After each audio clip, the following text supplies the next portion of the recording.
बिस्मिल्लाहिर्रहमानिर्रहीम। अस्सलाम वालेकुम नाज़रीन। कंबर शहदाद कोर्ट में बस स्टैंड पर कब्ज़े के ख़िलाफ़ तहरीक इंसाफ और सिविल सोसाइटी ने एक एहतजाजी मुजाहरा किया। हमारे ब्यूरो चीफ अली गुल मुगैरी के मुताबिक इस हवाले से सिविल सोसाइटी और तहरीक इंसाफ ने इंसाफ हाउस से लेकर प्रेस क्लब तक एक एहतजाजी रैली भी निकाली।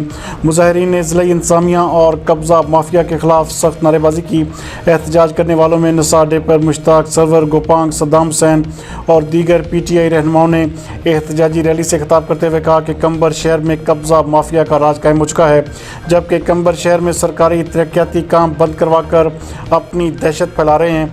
अफसोसनाक अमर है कि कंबर शहदाद कोर्ट की इंतज़ामिया इस हवाले से मुकम्मल तौर पर बेखबर और लापरवाह बनी हुई है, जबकि ज़िले इंतज़ामिया की खामोशी कई सवालात को जन्म दे रही है। मुजाहिरीन ने आला इदारों, establishment, DG ranger, DIG Larkana और SSP कंबर शहदाद कोर्ट से मुतालबा करते हुए कहा कि बस स्टैंड के काम को ज़बरदस्ती बंद करवाने वालों के खिलाफ कानूनी कार्रवाई करके स्टैंड का काम जल्द अज जल्द शुरू करवाया जाए।